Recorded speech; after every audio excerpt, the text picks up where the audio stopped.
Welcome to the Hangar Deck Podcast. We bring amazing aviation talk and interviews for the aviation enthusiast. You are listening to www.thehangarddeck.com with host Pitch Lock Pete and the Hangar Deck crew. This show is brought to you by Leading Edge Aviation Consultants. Pre-flight is complete and the crew is strapping in. Stand by for Pitch Lock Pete and the Hangar Deck team at the Hangar Deck Podcast. Welcome to this episode of the Hangar Deck Podcast.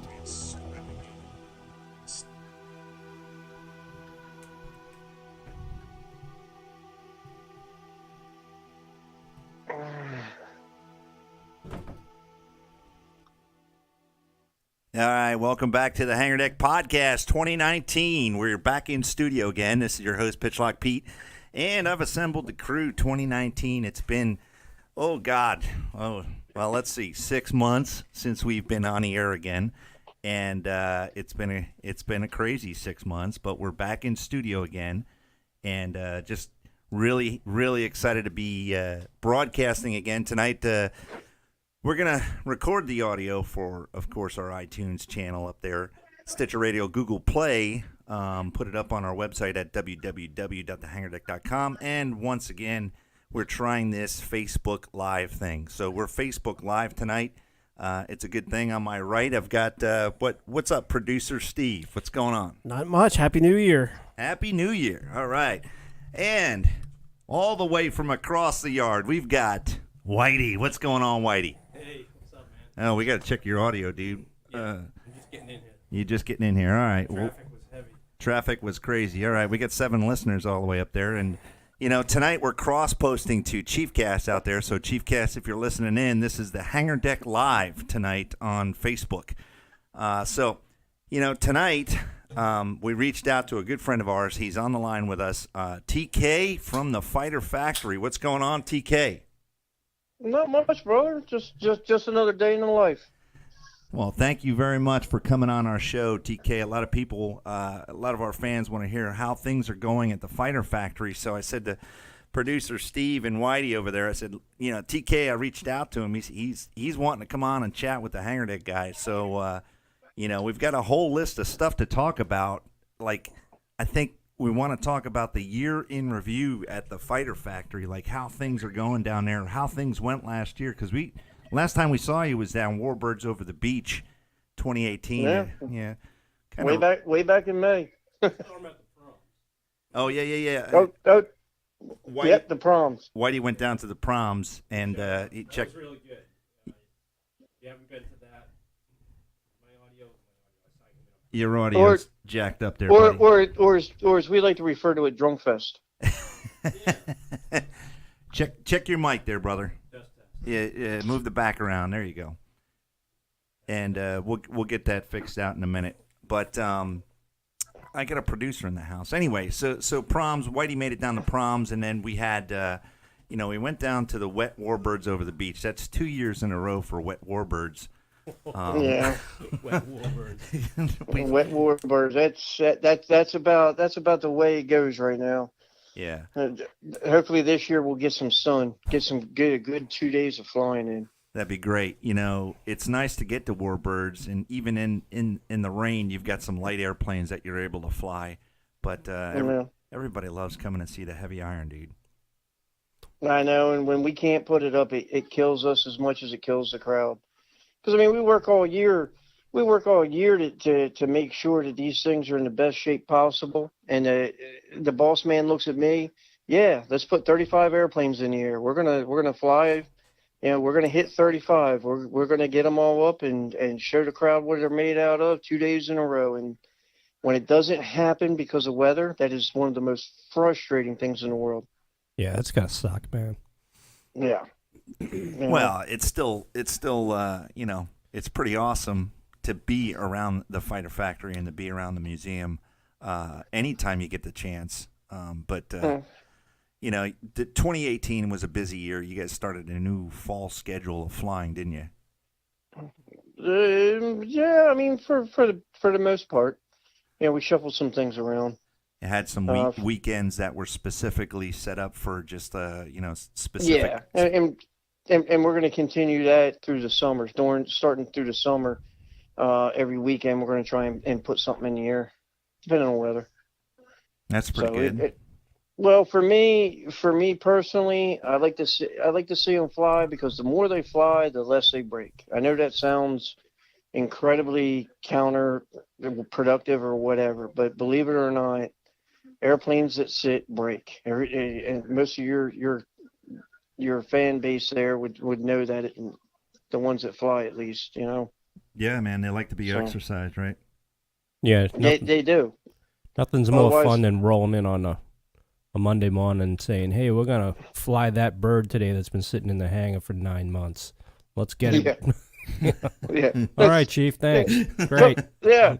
Come on, guys. Just throw some oil at it and let's go. Yeah. That's always a fun time. So hey, why is this it? And then of course the pilot will come back. Hey, the mag isn't quite this, and when I was landing, I think my seat shifted a little bit, and blah, blah, blah. I think you know how pilots are. We are talking about 70-year-old airplanes. So yeah, it takes a little bit of finesse, to get them operating at their optimum. So how did this year? We fared pretty well. From what I remember talking to you about the 109, getting that thing flying this year, right?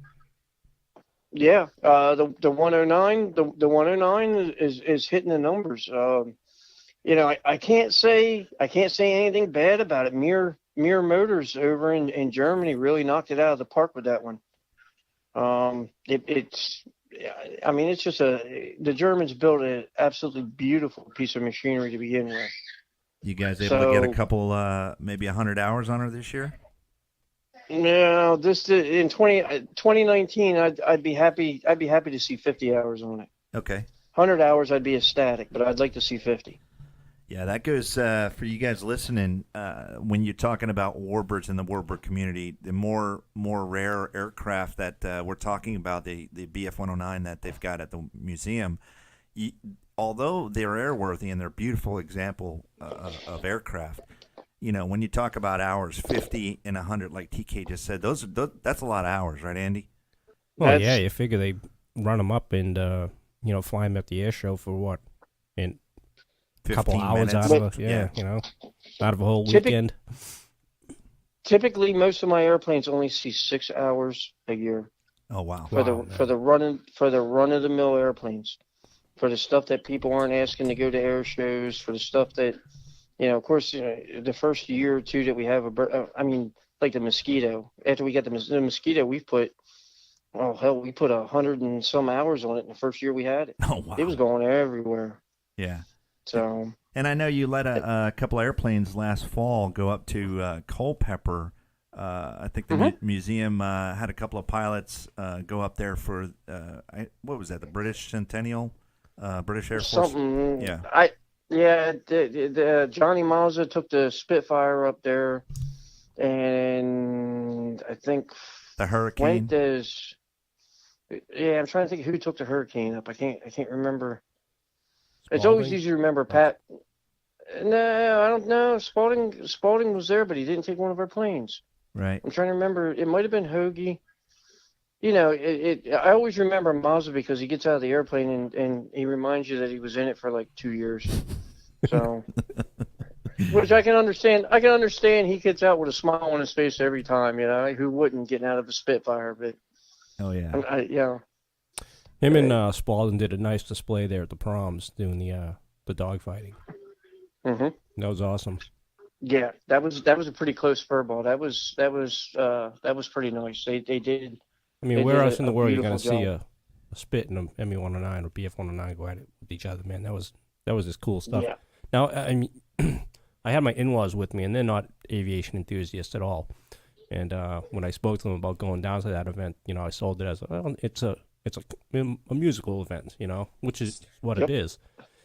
But they were floored, talking from a, I guess, quote, civilian perspective. They just couldn't believe what that place had to offer, and then just watching that performance and And everything. it's only one of two places on the planet you can do that. Us in a place in England, the only two to do it. Yeah, that was cool. And It's then I guess it's from the orchestra perspective, that was the first time I guess that dude was saying that that somebody has done the Black Sheep Squadron, the Baba Black Sheep theme yeah. live. That was kind of cool. Well, the flying proms in particular, it's a family event. It's got Yeah. a little something for everybody. You take the wife, you take the girlfriend, you take the mistress, whatever, and you go and you sit on the lawn. You listen to the music. First half, you watch all these cool airplanes do their thing.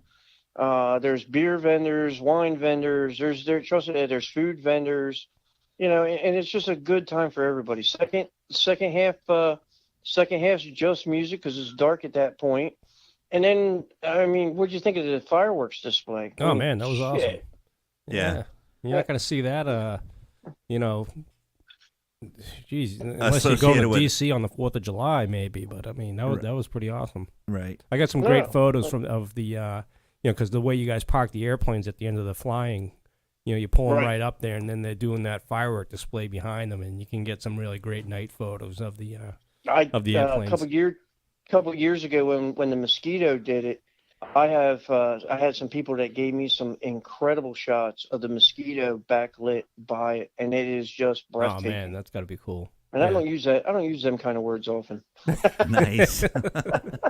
So anyway, if you can't make the World War II air show, hit the proms up in the following month because that thing is great. Yeah. Well, Yeah. it's my anniversary this year, 15 years, and it's right around the same time, isn't it? September, October, the proms. You are? found a woman to put up with you that long? Well, that's what the documents say. Wow. Yeah, I missed out last year on the and Whitey's all the way next door. He's my next door neighbor, and I had to sneak out of the neighborhood to go. he snuck out. He comes Right. back. I was like, where'd you go, man? He's Nah, like, I was heading down to see the in-laws who were in Virginia anyway, so that's how that worked out. and then they Yeah, it changed. sounds like a good excuse to me. You changed the name of the other event. I think last year you changed it between biplanes and triplanes to biplanes and brews. Yes. Yeah, how was that event? And let me tell you, it was worth it. Yeah. Yeah. The only problem I had was the fact that by the time we get done and we put things away and handle everything to the point where we can have a beer, all these beautiful handcrafted. Oh, there was a stout there that I would kill you and drain your blood for. Oh my God. Oh, it was absolutely incredible. I had one glass and they shut everything down. I was so mad. So Well. this year the biggest change to that is going to be the beer is going to stay open longer. Otherwise, the Fighter Factory will not Cool. show up Sunday. or or you shorten the flight schedule. So Yeah, or that. Yeah. how many airplanes did you guys end up flying this year fall at Biplanes and Brews? Because I Well- know you've got a couple of new planes this year.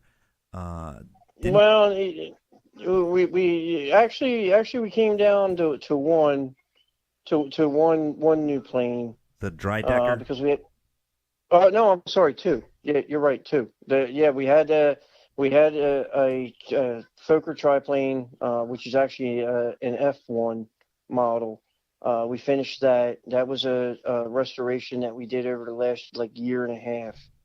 Originally, the plane we bought it from the Collins Foundation, and it had a locked up motor, and the fabric was crap, and it had been around for a while, and so we redid it. And of course, it was in Richtofen colors, and we absolutely can't stand having a red triplane. It drives us nuts. Well, you already have one, right? Well, we have a red and white one. Okay. That's Lieutenant Colonel Rabin. All right. So you've got one of those. So you took this thing, and when we were there, somebody at the Fighter Factory, I can't remember who, explained the whole process of refabricating one of the airplanes, and it's an incredible. I can't believe you guys do it there. It's a really lengthy process, isn't it? Well, it's a lengthy process, and it's getting to the point where we're actually having problems keeping up with the fleet and because I mean, you count everything together, we're talking almost 60 airplanes now. Right. And by the time air show season starts, we should be adding at least one World War II. And by the time we get close to, I don't know, flying proms, but definitely in October, we'll be adding at least 2 World War I planes. Right. What will they be? The world, of course, everybody knows, and it's all over the internet, that our Air Cobra is pretty close to being done over in New Zealand, or Australia. Cool. Sorry, New Zealand. New Zealand, yeah. Same difference. Yeah, they, of course, don't tell them that, but it's the same difference. No, No. Boy, you'll be fighting in the bar then. Yeah. Now I do it all the time. we've been tracking. That's what I think I've told you guys before, and there's a whole chapter in my memoirs that's going to be called "Screwing with Foreigners." So I love pushing their buttons. I love And so that'll we're hoping that shows up. There's still a couple things to do on it, and of course we got to get it certified and do some flying on it, make sure everything's playing happy. So right, because most of the inventory is a tail dragger configuration, with the exception of the B-25, and maybe even the PBY's got a nose wheel, but that's right. a different certification, isn't it, for the pilots, because it's a tricycle gear? Yeah, I mean, it's a high performance tail dragger. You're looking at high performance, tricycle gear. That's more chief pilot's side of the fence than mine. Right. So what kind of maintenance do you anticipate on this Air Cobra? I mean, you got a mid-engine. Go ahead. It'll nickel and dime me, and for the next 2 years, I'll be pulling bugs out of it. You can't have an airplane sitting on a floor in total pieces, put it together, and everything be right out of the box. Right. No matter how good you are. I mean, to me, AvSpec is definitely one of the top shops in the world, and the Mosquito still had bugs to work out. Nothing dangerous, nothing earth-shattering, but that's just the way it is. Right. I mean, it's a mechanical thing. You can't even if you put it together precisely, there's still going to be bugs in them.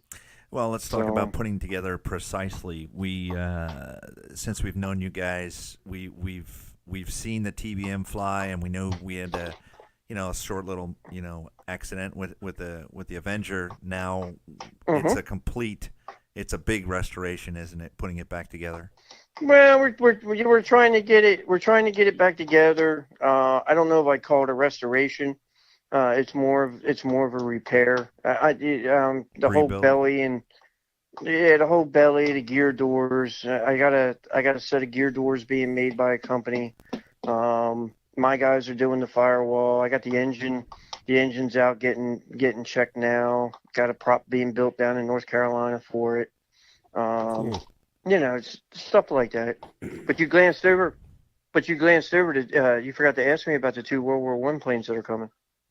Oh yeah. What is it going to be? As equal as a Sopwith triplane?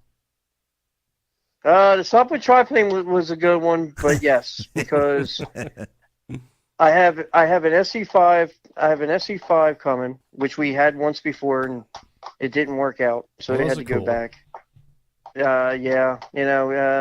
It just flying behind 100-year-old engines is always no matter how good I do my job, my guys do our job, the restoration guys do their job.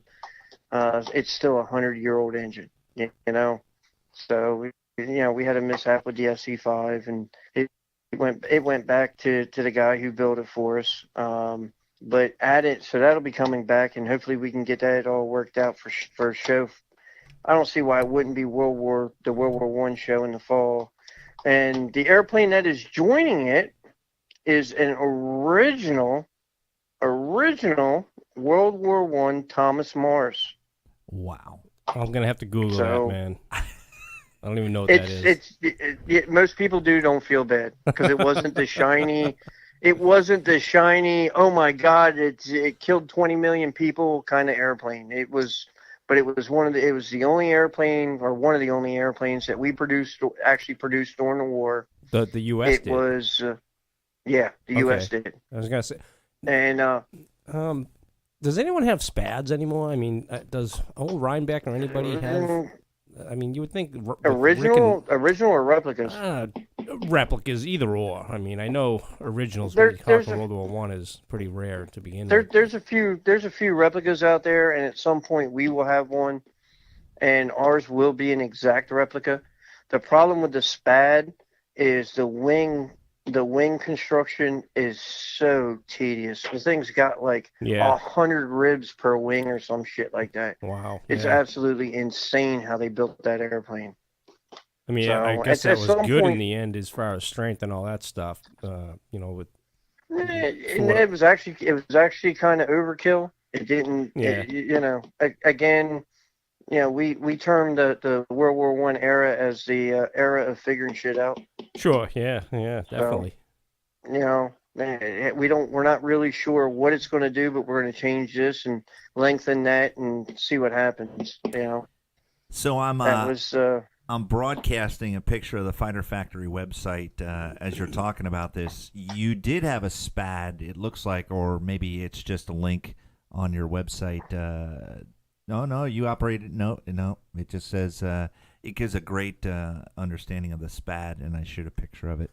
So Yeah, but I think because I think the SPAD we have is like a knockoff 60% scale. gotcha. We don't even fly it. Gotcha.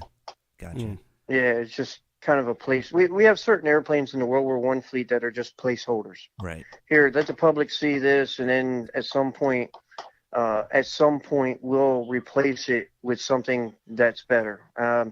We got an Eindecker that sits there that has a beautiful original engine on it, but the airplane is just a total horror story, and we never flown it. We never would fly it. I've taxied it a few times at shows, but that's about it. And then here, 2 years ago, we bought that beautiful Blériot replica that was done up in Canada. Oh yeah. And man. That's other cool. than, I mean, it's even wing warping.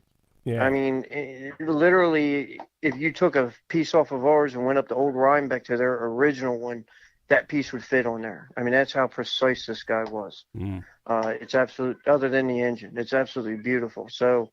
Now, At we that saw y'all point- fly it like you take it up about like 10 feet off the deck. We hopped and then, it. Yeah. So no Yeah, plans to the actually the pilots are warming up to it. Right. I don't know. You couldn't pay me 'Cause to take it around the pattern. I don't think. Well, the first one, the guy built erect, so that's on YouTube somewhere. You put in Yeah. Blériot. that doesn't he- build you your know. confidence very well. Well, yeah, but we looked at it. Because before we bought the other one, the boss man sends me an email. Hey, look at this. Tell me what you think. And me and Al and Jim and one or two of the other guys sat there and watched the video. And the phrase that kept coming up is, "How stupid can you be? Really? How stupid can you be?"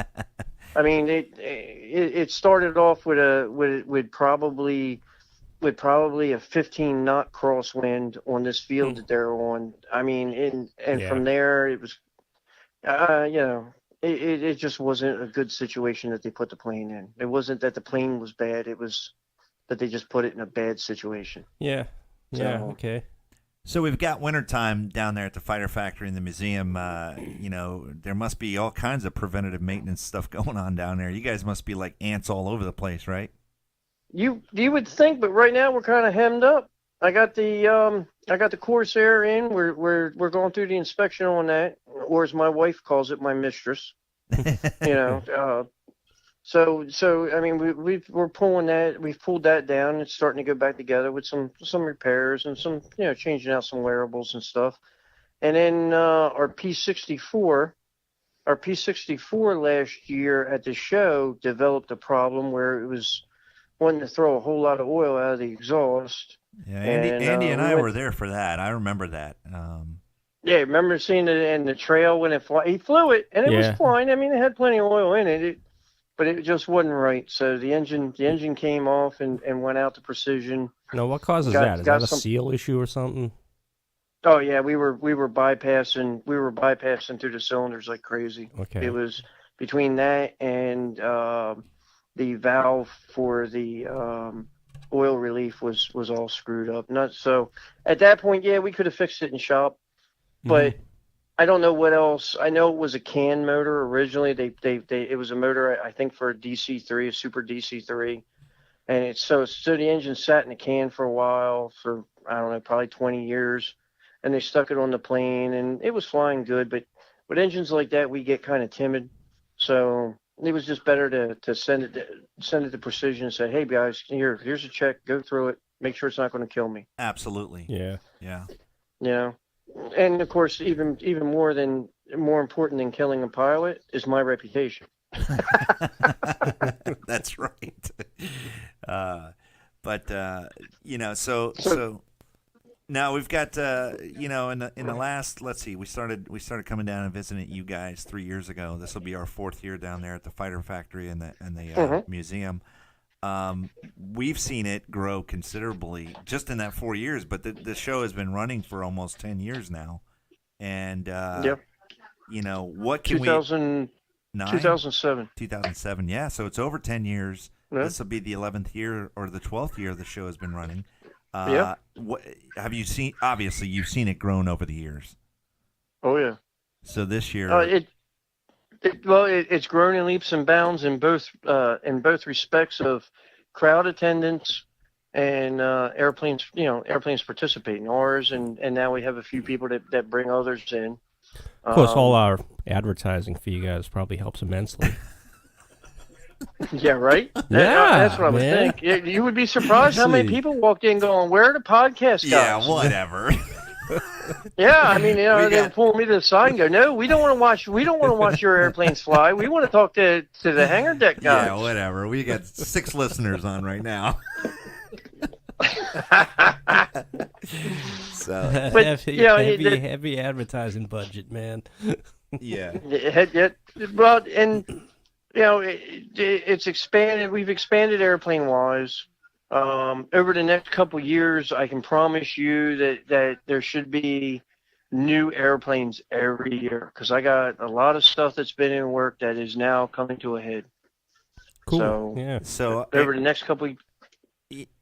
Yeah, when you talk about that, new airplanes every year, not only the Fighter Factory of the museum's airplanes, but I can't stop reading the article over the last week, and I kind of want your opinion on this, because I don't know if you've consulted or they called you, but there's a specific one-off airplane that I don't know of another one, maybe in a museum or on a static display somewhere, but Tom Riley's airplane flew last week, and The 82. Yeah. So, what are your thoughts on the XP-82 and that whole evolution? I mean, that's pretty amazing airplane, isn't it? No, it's a great airplane. It would be one that we'd have a ball with if we had it in the collection. It's an amazing airplane. It's a super rare airplane. I don't know what else I can really say about it. It took 14, from what I understand, 14 years of a lot of handcrafting, and from reading some of the articles, I mean, they do a lot of the stuff that you guys do, right? So if you don't have parts, you've got to make the parts yourself. You got to have the Fighter Factory kind of guys with the ingenuity to get behind it and try to figure out how am I going to rebuild this, because they don't make some of these parts, right? Oh no, but in reference to finding parts or building parts, we are living in an absolutely incredible time right now. I have a project I can't really go into, but I can tell you this. I needed engine bearers, and they call them engine bearers. We call them engine mounts, to hold a DB601 engine. And it's like, Ooh, that's a good I have hint. a big box. Yeah, the DBs were used in a lot of airplanes in a lot of countries. I'll leave it at that. But I have a box of those. I mean, I have literally probably a 4 foot by 4 foot by 4 foot crate full of just those engine bearers. Nice. I dig through them, and there are none that were usable. Wow. So what do you do? Get them made. Yeah. Exactly. There's people out there. I sent them out. I had them 3D scanned, He 3D scanned them. He took them into cyberspace. He fixed all the flaws, sent them over to a CNC machine, and whammo bingo, I got a pair of brand new engine bearers and new rubbers and new bushings and everything, brand Yeah. spanking new, today's metallurgy, today's technology, and within the precision of a gnat's hair. I mean, that's pretty wild. Like You know? that one company up, Aircore, I think they are up in I don't know, Minnesota or Yeah. somewhere. Man, those Bemidji. guys can pretty much build a P-51 brand new from what they're Sure. doing up Between there. them Look at their and stuff, between them and what is it, Stallion 51 or Yeah, 5151, and I mean, there's about the only there's thing a guy holding them up- back is wing spars, and I think they're even into the process of making wing spars now. sure. There's a guy. There's a guy up in up by Chicago right now, who basically has all the blueprints and everything else, can pop out any P40 parts you ever wanted. Wow. And he's working on one from what I understand, seeing on Facebook, it looks like he's working on 109 stuff too. You know, it's an Wow. amazing time we live in. It really is. The stuff we used to agonize over is now, oh, okay, put it in the computer and Yeah, send it to the punch it. CNC machine, and Crazy, instead Right. of dealing Punch out a new part, instead man. of punch out a new part, and you're not dealing with old magnesium that's been through a war, been through a wreck. You can't weld on it, and even if you could weld on it, you don't know if you want to, because the thing just gets fragile. It's so okay. So we scan it, put it through the computer, and fix everything digitally, and then we'll send it over and to make a model to cast, to sand cast one in 6061 or whatever, finish machine it, and we got parts. No, he's talking my language. Yeah, he's talking Steve's language. Steve's a mechanical engineer that does all the stress analysis stuff. So. Oh, I'm sorry to hear that. You're one of the guys I cuss at on a daily basis. Oh yeah, absolutely. Yeah. Why the hell would somebody do that? They must have been high on something. Yeah, that's an engineer. So I knew I disliked Steve for a reason. last time we were there, we ran into Wolfgang Chaya in the lobby, and he had a frown from ear to ear. Yeah, he wasn't happy, was he? He was not happy. And of course, most people who follow the museum and the Fighter Factory and the whole Warbird network know that Wolfgang is a pretty infamous guy himself. We've had him on the show before. Go search Wolfgang's episode, and you'll be amazed on the guy's knowledge is phenomenal. Aerospace. It is that. Yeah, just It is that. When he's not cussing at you, in German. That's. But Wolfgang is. Well, at least he cusses at me in German. That's right. He's the museum's 262 pilot, and he's got a kind of a famous. One of the 262 pilots. Let's not count our chief pilot out on that. I'm sorry. I apologize. But Wolfgang was involved in the whole flying and test flights of these airplanes as they were rebuilt or remade. These aren't originals. I have in my office, hanging on the wall, a photo of the 262 inverted over top of I don't know, some famous mountain out in Washington State. Wow. So yeah, he's put it through a pace or two. Yeah, he gave us the DVD on the whole test flight operation when he was on the show. He mailed us ME-262 DVDs and everything. That's pretty cool. You got some brake issues with that airplane still, or it's Yeah, the brakes suck. Brakes have always sucked. They built this beautiful airplane, and when it came to the brakes, they did the best that they could do, and it just it's just gotten to a point where it's such a hassle. No So way right you can, right now, any way you can ahead. replace those with something, modern, off the shelf type stuff? Or well, what? the guys out in California, I think, are using F102 brakes. But the problem with it is they're still burning through them pretty good. They're And not so we much stepped- newer. F102 stuff. Say man. again? I said those things aren't much newer then, man. F102s. Well, exactly, and that was what we did. We stepped back and we said, we don't want to go want to go from 1940s to 1950s or 60s technology. We want something that I can get parts for, make parts for. I want something that that's still going to be available in the next, 10, 20, 40 years. I want something. So what I did was I got in contact with a Warbird brake guru, Dan Kumler, who was part of Redline Brakes, and I mean his name is synonymous with custom built brakes, and we've been working on a design to make the brakes more efficient, to make them last longer, and to just give us exactly what my pilots are asking for. Mm-hmm.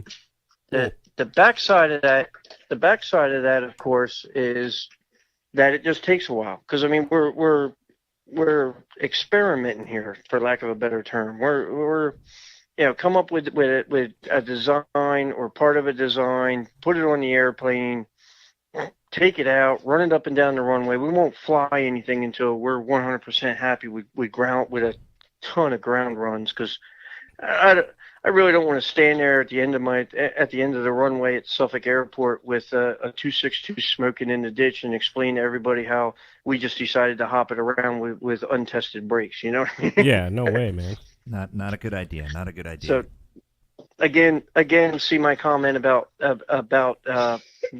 me. You know what I mean? I don't I don't need to be known like that. So Right. So we're taking it slow, a little slower than the pilots, and of course Mr. Yegan would care too. But like I say all the time, if anybody wants to step up and put their name on the logbook, they can go as fast as they want. Right. But since it's my rep on the line in a multi-million-dollar airplane, I'll live with them being mad at me. All right, so we've got, if you've never been there before, you got to take the trip down to Pungo, Virginia, to visit these guys.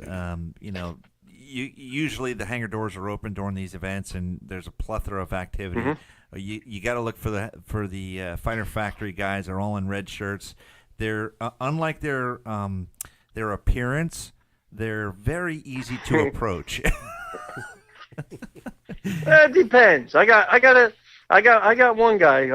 Al is the ramp Nazi. He's the sheriff. He makes sure everybody stays where they're supposed to be. If you're in the wrong spot, he's going to let you know it, and he's going to let you know it. No, we're all a bit old and long in the tooth to take pleasantries. You know what I mean? Yeah, we are kind of. He's not going to do it diplomatically, right?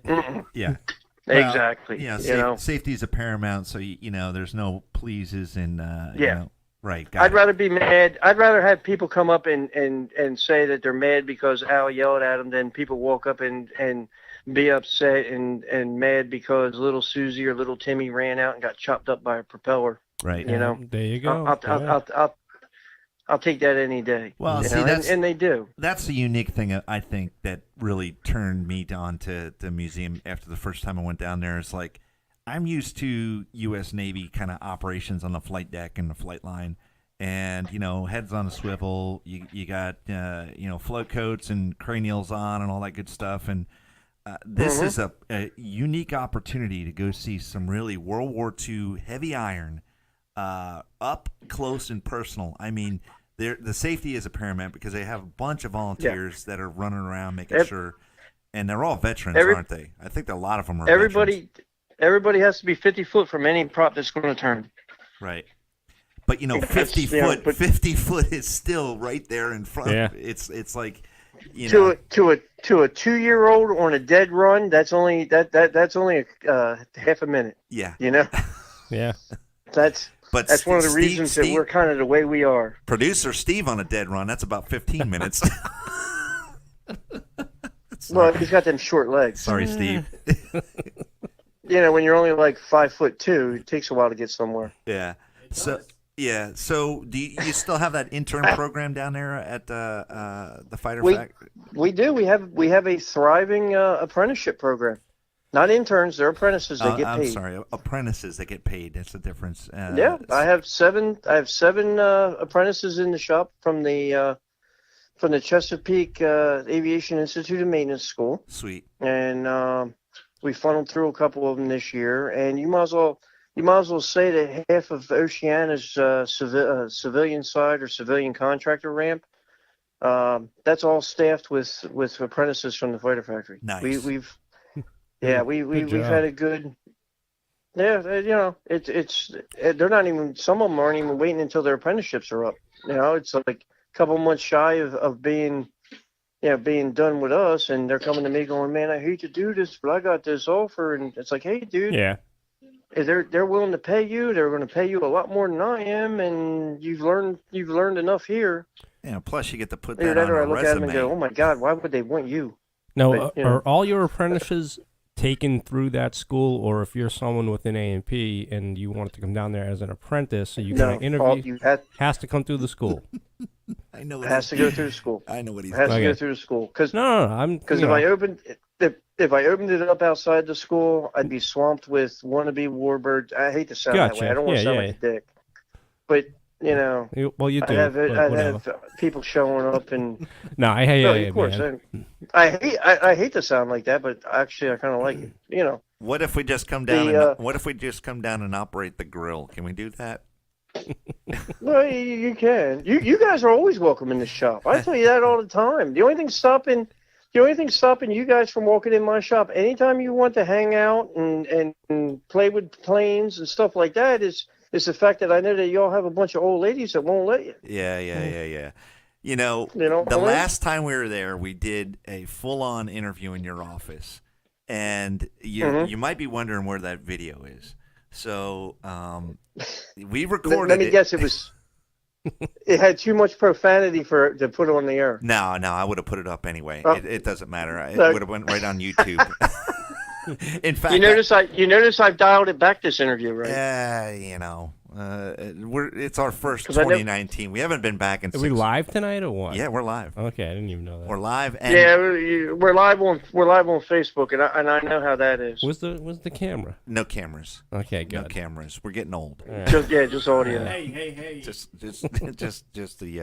the audio tonight. But Hey, I was set up on my side for cameras, but no, at the last minute they didn't want to see my shining grill. oh, we do. It's just I'm a little rusty with the technology, and it actually. Well, and Go you ahead. could have gave me a heads up sooner because I'm sitting here right now. I'm sitting here in a pink tutu with my face made up in insane clown posse makeup. Yes, fans. You know what I mean? This is what- It took some time to do that. What you do on your own time is it's your business.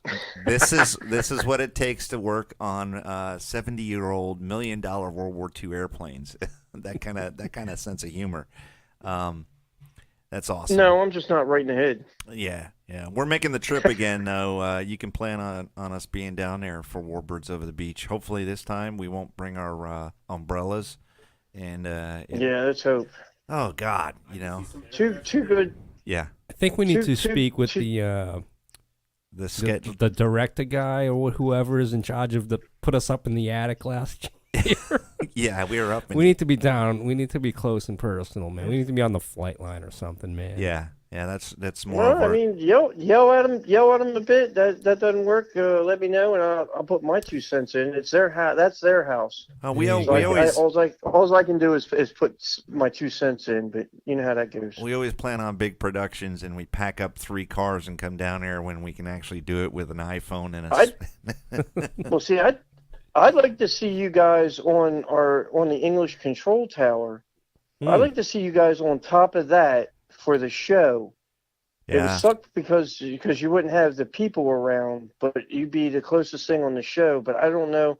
That would have to be something discussed with the chief pilot. Yeah, Spaulding, we've 'cause, tried that over the last 3 years, and the whole, Mike's he's pretty lenient with us, and but the FAA is the one that puts the kibosh on that. Yeah. Because Yeah, it that's- turns into an air show on Saturday, an official air show. We can't be inside the Nah, box. and that's what kind of stinks. But I can put you on being top on of the the Fighter hangar deck. Factory, but Ooh, or on the fighter factory floor.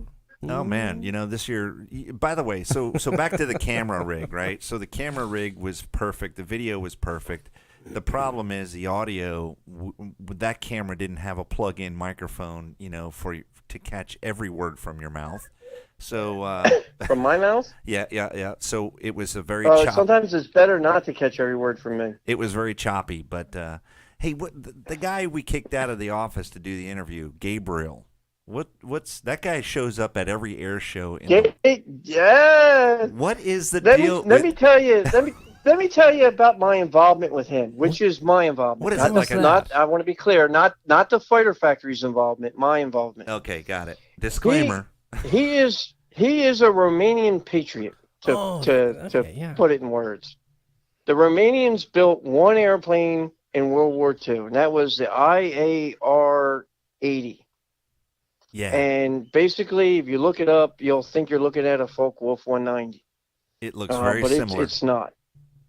Right. Yeah, very similar, very same kind of lines. A lot of people mistake them. And he is on a quest. And usually, people approach me with pie in the sky things all the time, and their own little agendas on what they want to do. And I usually have to turn them away because let's face it, I can't get bogged down with things that might happen. But he has such a passion. He has such a passion, and for this airplane, building a flying example of it. Or actually, he wants to build like 10 of them.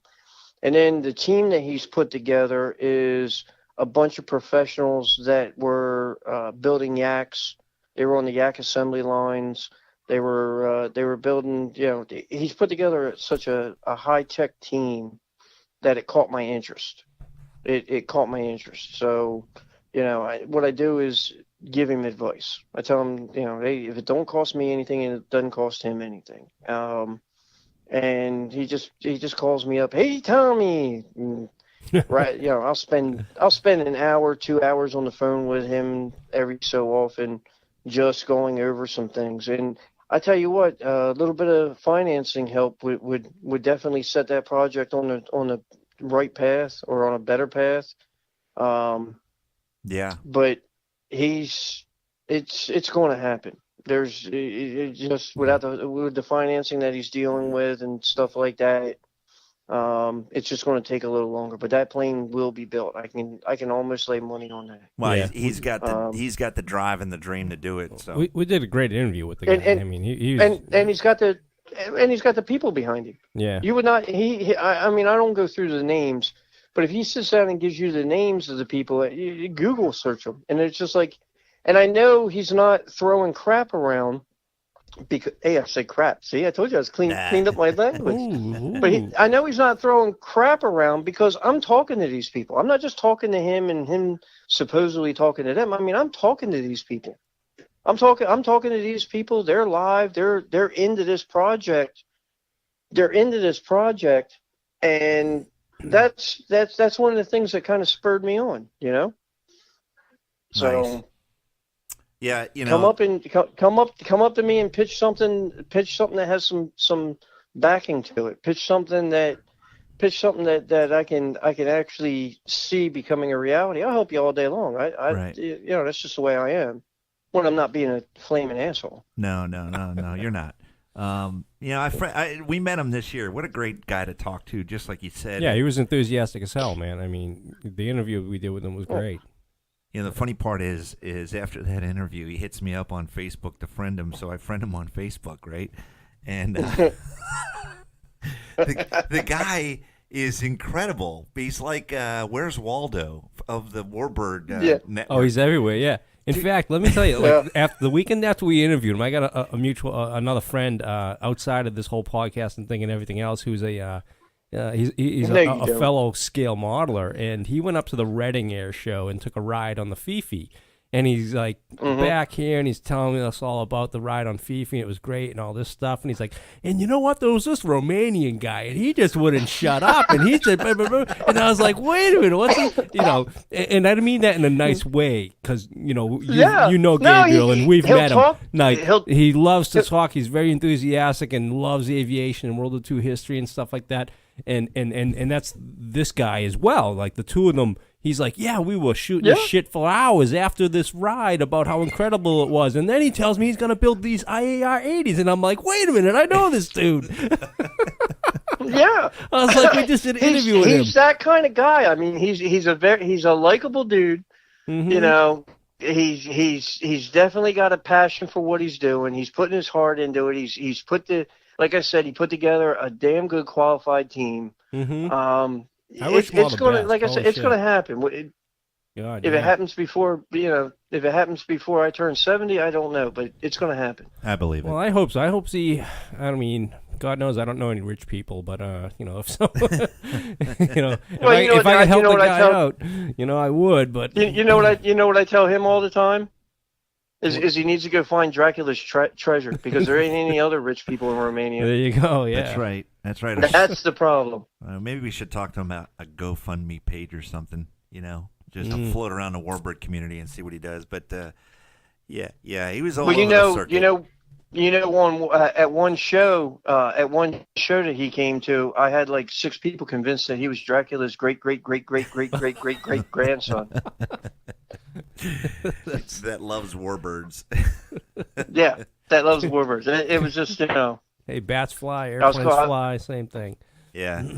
So TK, any last words? I'm gonna wrap it up and let you go back to your. Wrap it up. I still got like another half hour worth of material. Oh, all right. I want to talk about something then. If you get a half hour's worth of your favorite topic. Do you want to know what your favorite topic is? I didn't think we could talk about women on no, Facebook. No. I thought if we did that, your wife would beat you. We'll get thrown off. But your favorite topic is your favorite airplane, and it sits right out of your office the last time we were there. It's red, it's blue, and it's got the letter. Hey, I gotta go. I think a car crash. There's some aliens landing in my front yard. I think a Sasquatch just rolled past. It's got. You're talking about the thorn in my side. Yep, it's got the abbreviated letters of Dragon Rapide. Yeah, the thorn in my side. It's the current status. We had it ready for flight. We have done our own magneto conversion on it. We got rid of the choking old BHT mags that the English like to use on the engines, and we made our own conversion to run slick magnetos. Everything was working beautifully. Everything was great, and then the left-hand engine decided to launch itself. And when I mean launch itself, I mean it started making metal. It started running rough. It started doing all the bad things that you don't want an engine to do. Nope. So, do you know who rebuilds de Havilland engines? No, I sure don't. Someone in Canada? Almost nobody. Oh, wow. Almost nobody. Oh no, in Canada and stuff. Oh yeah. Now let me rephrase that. Do you know who rebuilds 6-cylinder Gypsy Queen engines? Oh yeah, it's a rare motor. Nobody. Yeah. So I did the best thing that I thought I could come up with. I yanked that engine off. I put it in a crate, and I sent it to AvSpec in New Zealand. And then I waited until it was only like a day or two out of port on his side. Called him up and said, "Oh, by the way, deal with that since you built the engines on the last one." Yeah. So. Well, I bring it up because in my research, I'm just fascinated with the airplane because of the age of it, because of the rarity of it. I mean, the airplane. I believe there's only 6 examples in the world today that are flying airworthy. Yeah. So it is a pretty rare aircraft, and I know Mr. Yagan just loves the airplane himself because he gets to take. Yeah, which makes it all that much harder on me, because if you ever have a millionaire, even as nice as he is, and let me tell you, he's a good one to work for, but even as nice as he is, at some point he's going to get mad that he can't play with his toys. Yeah. And that airplane, that's an added feature for that airplane for me. What is like a 5-passenger airplane? Pilot and 6, but 6. we only take 5 in it. Right. So, and that's a big letdown because Mr. Yegan is just so into it and loves aviation and loves warbirds so much. And a big part of his life is coming out to the airport on a Saturday he'll have him pull the repeat out and just whoever's standing around. Hey, you want to go for a ride? And he'll load 5 people in that airplane and off he goes. Yeah, and they'll be gone. Yeah, well, they'll be gone like a half hour, an hour, because he'll take them over. There's a Corsair that's over in the water off the one side of Pungo. Yeah, you can still see the outline of it laying there. He'll take them. I mean, he shows them everything. I mean, it's an absolutely wonderful tour with him. I told him, I said, at one point when he retires, he could just be a tour guide. But that ain't gonna happen. So, that ain't gonna happen. It hurts me. Besides him being upset that he can't fly, it actually hurts me that I can't give the man something that he enjoys. Yeah. Especially when he's so good to us. Well, if my numbers, I think it's 1923, 24 somewhere. Did I get that right, or is it even later than that? I believe it's a 1928 design. 28 design, yeah. So it's 28 design. The plane I believe our plane. I actually believe was built in like 40 or 41. And it's like you said, it's not one of the World War I replicas. It's an actual, original. So that airplane is pretty significant. When I did my research on it, I was like, wow, this is there's all kinds of YouTube videos out there on it too. So and of course our specific airplane has actually flown back maybe 60s, actually flew from England over to here. It actually took the northern hump and came to America. They flew that plane here. So it's got a lot of history on it. Yeah Cool. It's got a lot of really cool history on this one. This one has a better history on it than the other one we had. Right. So any desire now to switch gears on you? Any desire to get the P-26 pea shooter up? I don't know what it is, but it's weird. Unless you guys are having a meeting behind my back, that's like the 4th time this week I've been asked about that airplane. No, it's there's only 2 exhibits that I know of. He's been Googling. He's been Somebody left him unsupervised in front of the the computer. guys out of Chino have one that they. Yeah, that's the one I'm referring to. The one that flies out of Chino. I've got a lot of time on my hands, so. I was real curious. It's a beautiful example. It's a cool looking plane. It's completely retro and all that stuff. It's unique and it's really cool, but we're not going to fly it until I build a new set of wings for it. Okay. Yeah. So, and I don't have the time to do it. No. And I'm looking at other shops now to do it, but the problem with it is so many shops are so busy. Right. And that's a good thing. That's good news to hear right there, man. Oh, it's in the next. Let this economy keep going the way it is. In the next couple of years, it's gonna be amazing. Good. It's gonna be amazing. Cool. I guess we should start looking around for a Warbird, Andy. Let's get an L5.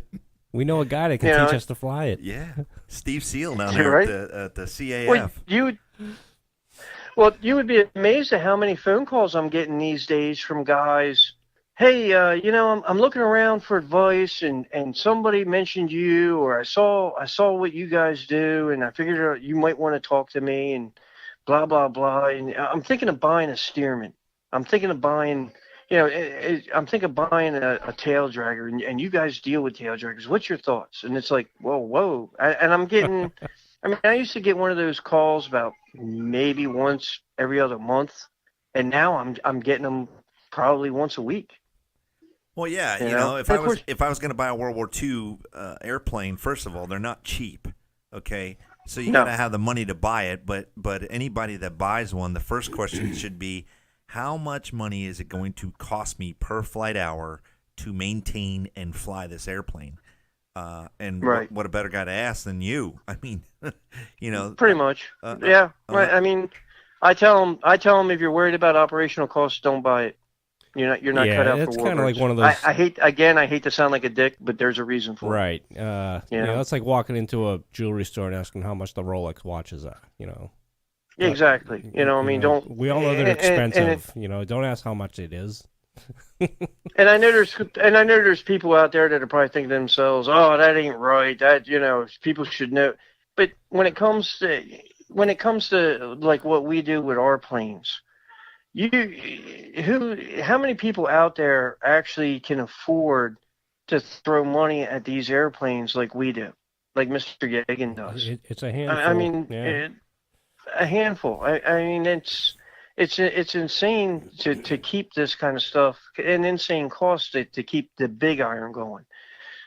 Steerman and stuff like that. I tell people all the time. I was like, yeah, it's not a whole lot of money to keep a Steerman going. It's pretty a basic airplane. Yeah.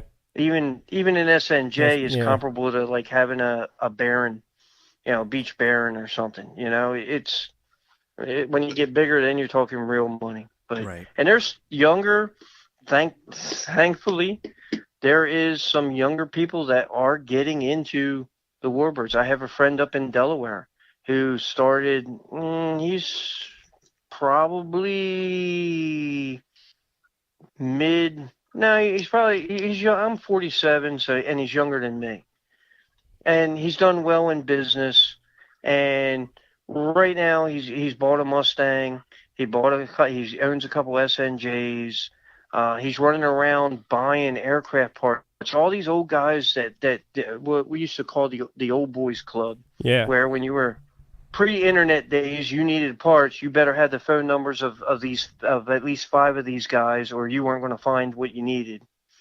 They're all getting old and retiring or dying, and where are all these parts going to go? There's this huge stash of parts. Where are they going to go? Well, people like my friend up in Delaware are buying these things, and he's going to be one of the go-to warbird parts guys in the world here in a couple of years. No, when you say that, have a stash of parts, is it like these guys, do they like hoard them up or what, man? Yeah.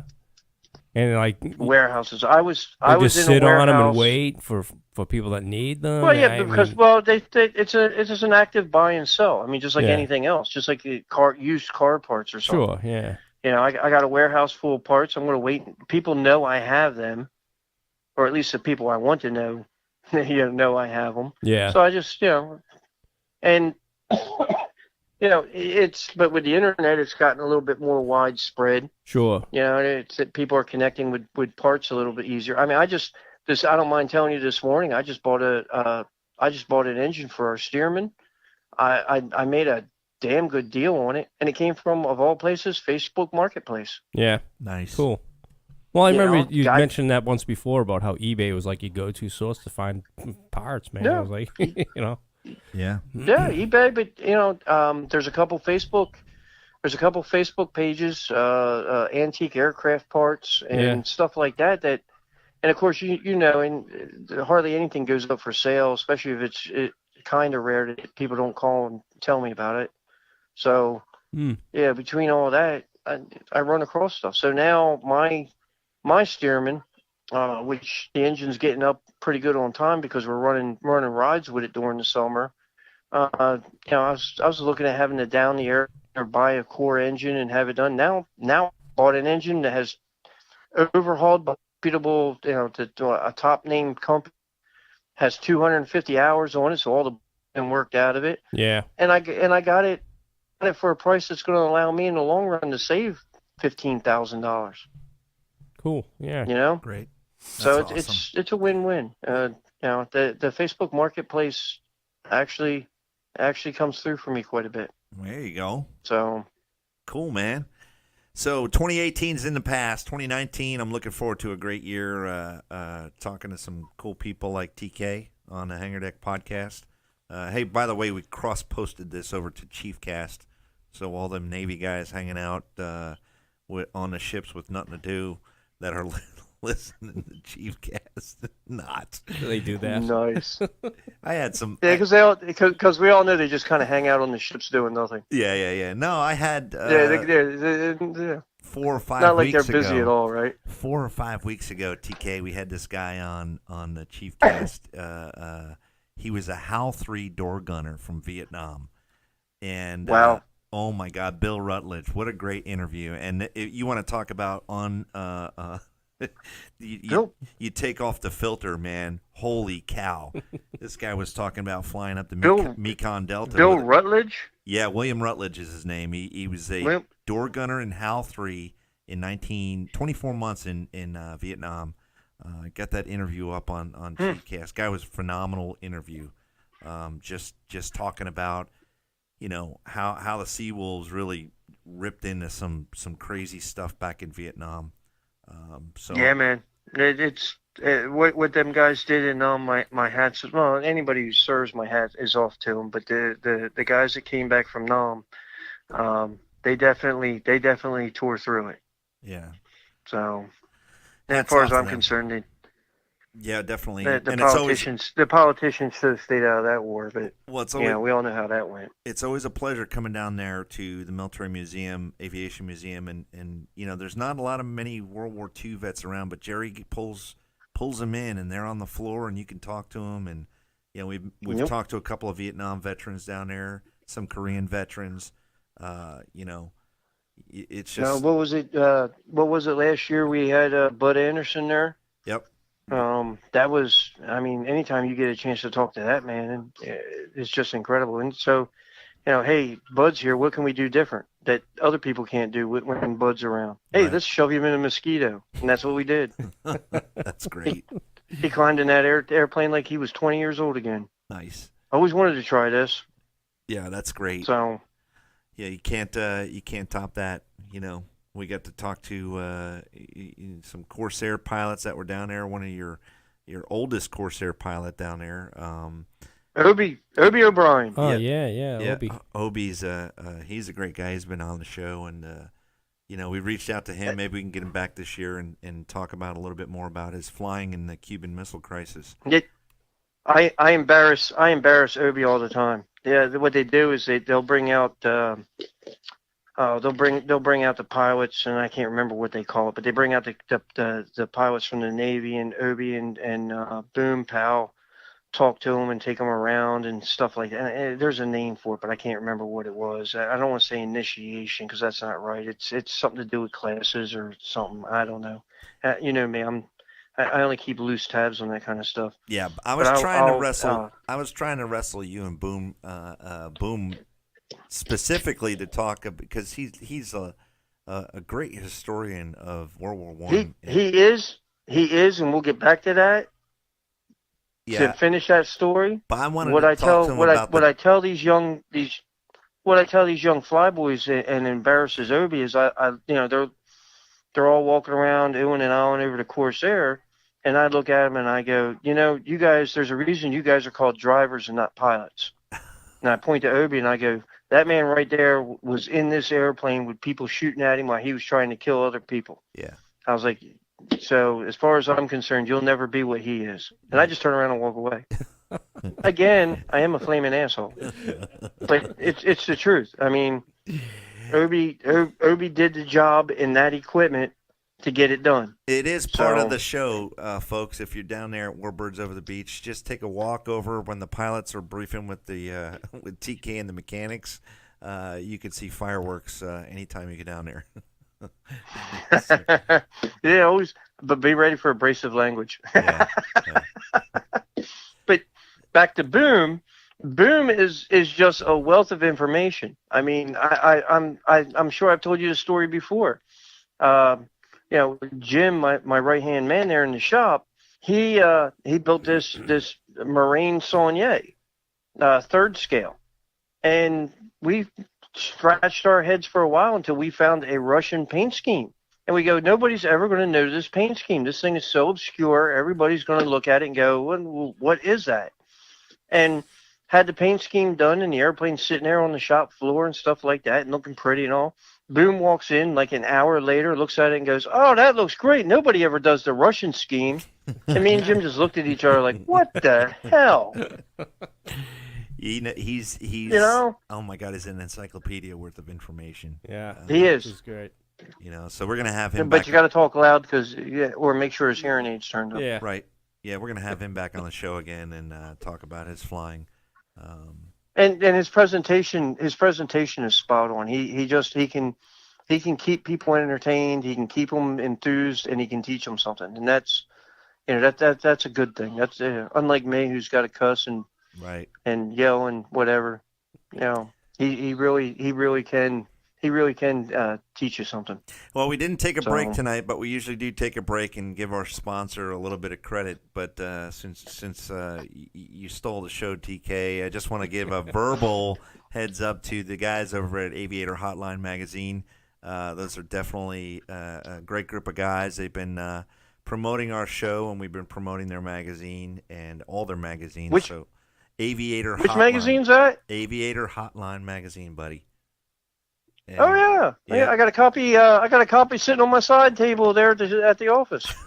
Great. It's pretty good stuff. They've got all kinds of advertisers for manufacturing, warbird stuff, the general aviation stuff. So we love it. It's a good online and paperback mag. So go check out Aviator Hotline Magazine. So what do you got there, Definitely. Andy? Definitely worth a look. You What good? do I got? I'm ready for the TK's next story. You ready for my next story? Is it how much did we? Ask me what I've done. Ask me what I've done half of the day. What'd you do half of today, TK? Half of the day, I was hip deep in World War II English Nissen hut, Nissen. not Quonset hut, Oh. Nissen hut. Because we have had two disassembled in England, put in a shipping container, and shipped over here. And guess who was dumb enough to say, "Oh, you don't need to call the guys. I can put that together." Hey, man. We interviewed the lady who was collecting all the stuff for that. Oh, yeah. I can't recall her name right now, but she was a nice lady. Oh, I want to say Cheryl. I think that man. maybe that's her name. Cheryl, She was could be. English. Yeah, she was know. great. Yeah, I think it's Cheryl. Yeah. So Mike Potter actually deals with her. I just do Right. the legwork. So do you have one put together yet, or what? Working on. Well, we're let's put it this way. We're in the figuring shit out phase. Okay. We have Lay have all some of those the ribs spots out folded. there, and Yeah, and I just made somebody at Home Depot a very happy person today by putting in a large order of stuff, all the wood and 6x6s and new sheeting and stuff for the inside, and it should be a really nice building. But Cool. Now, like anything else, they could tell you all day long that it's 16 by 36 until you start actually assembling parts and standing them up, and you go, "Oh my God, look how big this thing is!" yeah. Wow. But and how many that are there? should Two? find- You get two of them, or one of them? Well, I'm putting together one of them. Okay. We got two, but I don't want to overdo it. So pretty much the idea is we'll stick one together, place it somewhere. I'm actually making it so it's totally movable. Yes, a totally movable 16 by 36 building. Wow. But that's how we roll. Well, in true Yagan fashion. What are you gonna put casters on it or something, man? You would not believe what I'm going to do. I have, and most modern cars in the front end don't have the bearings like we grew up with. They have these spindles, especially 4-wheel drives, and I have a pair of old spindles that I took off of my 1998 355,000 mile Blazer, and I'm going to take those and I'm going to weld them to a 1/4-inch plate, and 1/4-inch plate at 90 degree with some screw holes in it, and I'm going to slide it underneath this building with Blazer tires on it at the CG line, so that I could basically, a couple guys could step on the back, we could hook it to a truck and move it around. All right. Nice. Sounds like So some in ingenuity true right Fighter there. Factory half-ass redneck fashion. And where's this Nissen hut going? First of all, without the wheels. I'm thinking that somewhere by the Gox Hill Tower. So we'll have we have the original control towers. We might as well have an original barracks next to it. And I'm sure it'll move around the property a bit until we find out exactly where it's a good location for it. Hey, how can we expedite this thing for Warbirds Over the Beach? Because, you know, There we go. We could set up right in that we place, forgot the man. tent last time, so we had to. When was the last time you guys? When was the last time you guys interviewed Jerry? I'm sorry, Mr. Yegan. Did we talk to him at the last one? Not We talked to him, not but we talked to him the last one, but the one before that, we We ought to put together an interview, a phone interview with him. He'd probably be glad to do it. Hey, if he's interested, yeah, we'd love to we're have always, Mr. Yegan back game. on. I think all of our audience would love to hear, what's going on with Mr. Yegan in the museum, and of course the Straight from the horse's. Yeah. Straight from the horse's mouth, so to speak. Yeah. If we do it leading up to the, a few weeks before the show, and again, more plugging, right? I have to bring Fast Eddie back for that one. Get Fast Eddie back. Well, and at some point, I can't talk about it right now, but at some point later on air, ask me what the Fighter Factory got Mr. Yegan for Christmas. I can't go into it right now. All right, we gotta go. Later on, that's put that. No, it's not that. I just can't talk about it. No, I know. There's some. But things at some point, because you guys will laugh, because I mean, what do you get a millionaire for Christmas that has everything, right, or could buy anything he wants, you know? So every year we try to figure out something that will. Something that will be so unique that he would never think of it. So very cool. If you put that in your notes. I'm going to try to get the boys together for a road trip, TK. We come down there in February, check things out, and hang out with the guys for maybe a day or two. You're always welcome. Well, I mean, except for Steve. Yeah. Engineers have to enter through the back door. Yeah. Any kind of engineer. Now, I'm trying to think of what else I got going on, but to be honest with you, a lot of the last 6 months or so has been pretty rudimentary stuff. I mean, we You don't want to talk about that DB6? Was that engine you were talking about earlier? The mounts. He was talking about DB601. DB601. Yeah, where's that going? DB601. Actually, I have several of those to talk about, but or I have several of those that I could talk about, but I won't. Okay. Or several of those that I can't talk about. I would talk about them, but I can't. Okay. But a lot of people, I know a lot of people, we can talk about, here we go, we can go into this conversation. But I can say that all day long, but I know that when you guys broadcast this and everything else, there's going to be at least 10 people that go, I know what he's talking about. Yeah, because they stalk us like a madman. Sure, yeah. Right. Yeah. I mean, there's guys that literally get up in the morning, I believe, and go to the internet and search the FAA database for various Fighter Factory monikers to figure out what we own. And I can't get it through Mr. Yegan's head that as soon as he registers something, if he wants to keep it secret, don't register it. You know what I mean? Because as soon as he registers it, boom, people know about knowledge. it. Well, everybody's gonna know. Yeah. Well, it's a new world. It's a new world. Back in the day, everybody wanted, it was the whole thing about keep it secret. Oh, look, here's a big reveal. And personally, I lay it all on OCC, Orange County Choppers. I think changed a lot of it. And of course the media and what media is actually worth a shit. Mm-hmm. Yeah. And TV and stuff because now everybody wants to see how it's done. Yeah, and that's why I think there's a fascination behind that XP82 because we got to watch it over the last couple of years. Right. When he first started talking about and releasing some pictures on the project, it was like, holy cow, this guy's building an XP82. So, everybody. Well, and that's. Go ahead. We can jump that off. We can jump that off into the Stuka. I mean, up until Alan died, there was drifts and drafts about that Stuka, but after his passing, now it's all over the internet. Yeah. And that would have been, So was he keeping a lid on it then, while he was alive? No, he was keeping a big lid on it. Yeah. He's keeping a big lid. Because it did kind of come out of nowhere. It was like, oh shit, and they have it like nearly assembled, man. Yeah.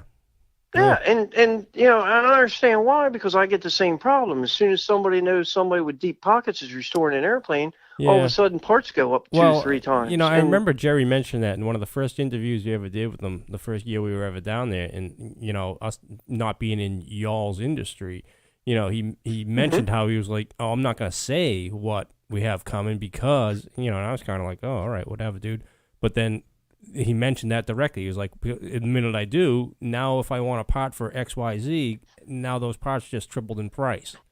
Yeah, and yeah, it's but like, hold on a minute. It is before and after, right? So even if the airplane comes out and it's a one-off, what do you think? What do you think the parts are going to be marked up anyway?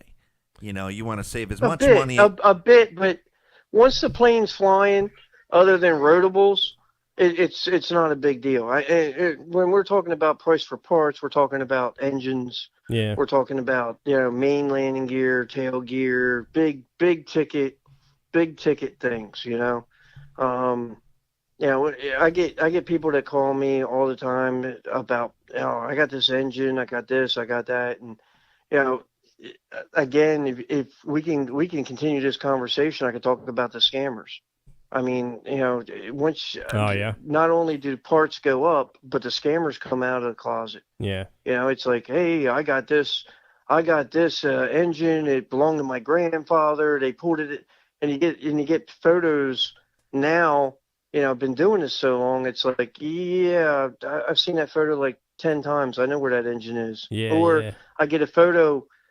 People ask me why I'm such a Nazi about keeping people away from my part stash, and it's because somebody grabs a photo of it, and it's nothing for that photo to get in the hands of somebody, a scammer, and he calls me up and says, hey, I got this engine, or I got this or that.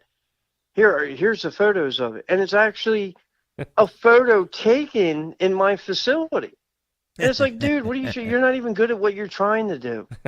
Right. How did you not? Because he found it somewhere online. It's not the guy who took the photo.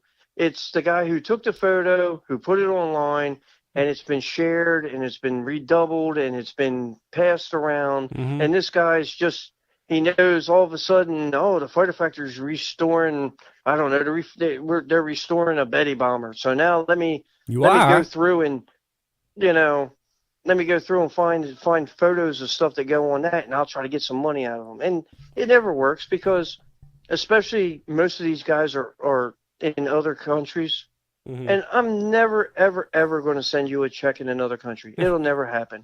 And if you're not on my vendor list, if we haven't done business in the past, and even some of them in other countries, it's always going to be escrow. You're not going to get any money until it's sitting in my shop or on my back ramp, and I'm looking at it, and it's what you said it was. It's so but again, mentioning projects, it brings them out.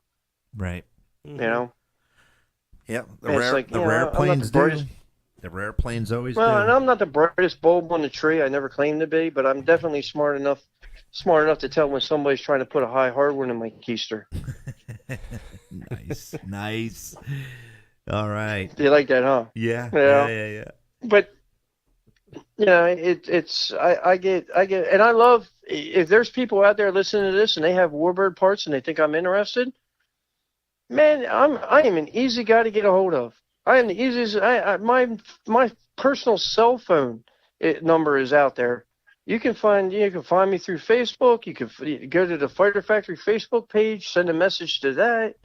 You're going directly to me, and although I do admit I have not been as active on our Facebook in the last 6 months as I should be. Right. You might as well just turn that over to the Hangar Deck crew under contract, and we can handle that for you. How's that sound? And the thing is I would, except for if you're not standing there every day, what would you actually post?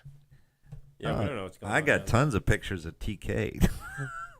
Well, and I actually have it set up so you can post them. Visitors can post on that.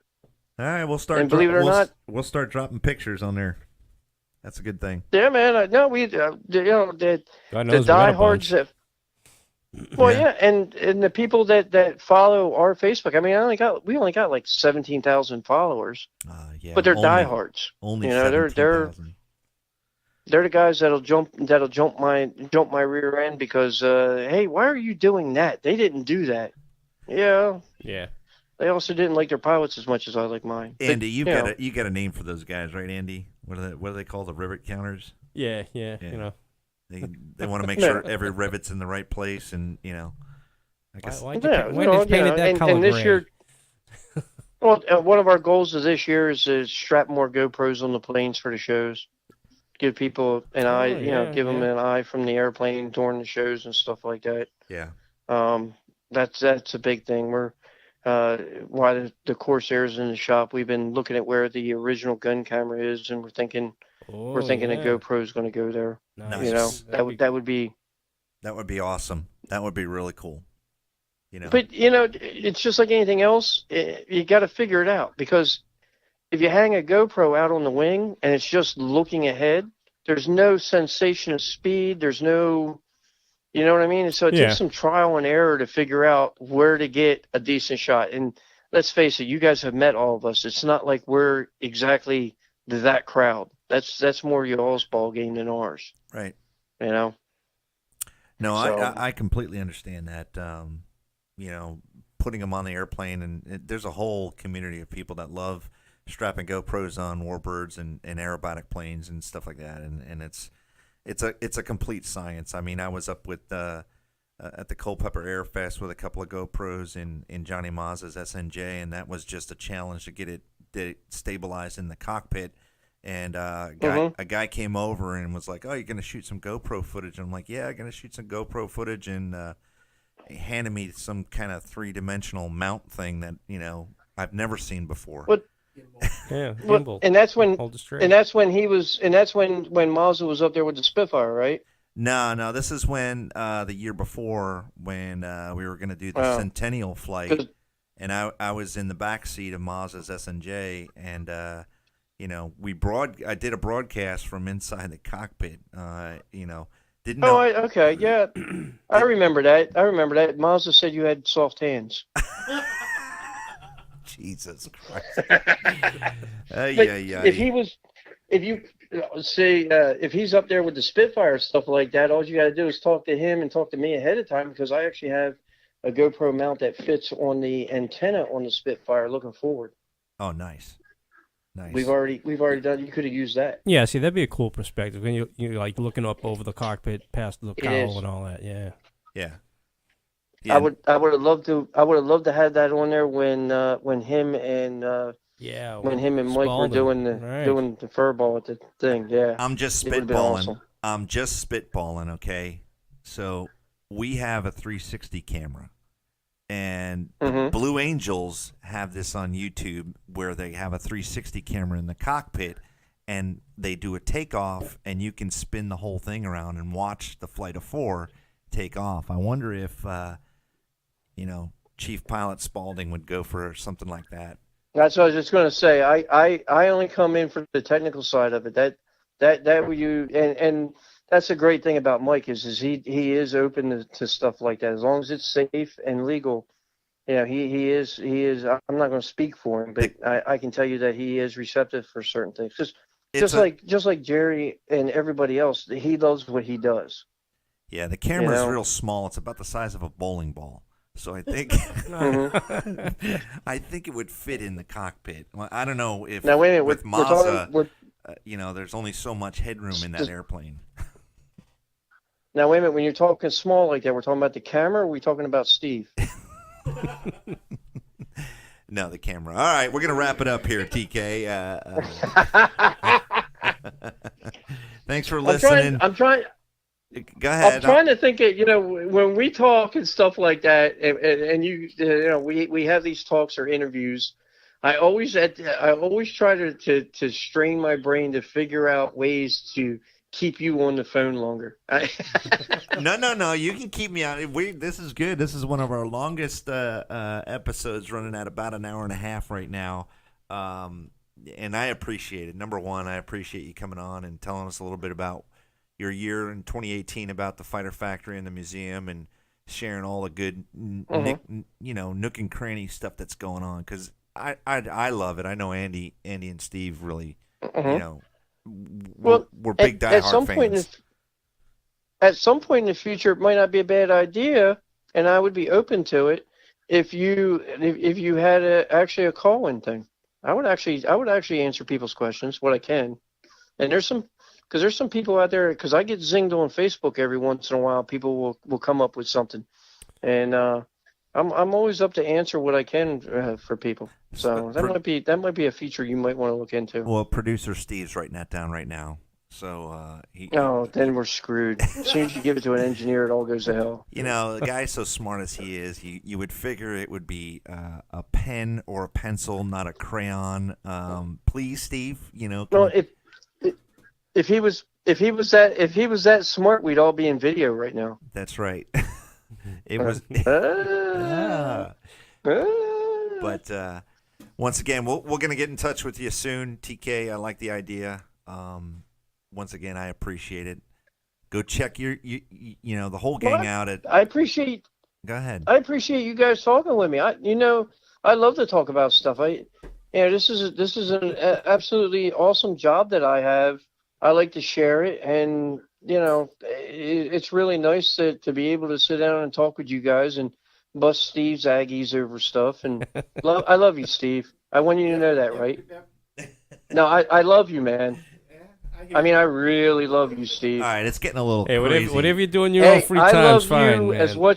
I love you as much as one man can love another man. Hey, all right. So, yeah, look, I've been good so far, haven't I? we crossed the line, and that's an indicator this interview is toast. That's gonna be some editing for you right there. Yeah, later on. Facebook Live, right? Yeah, Oh well, shit.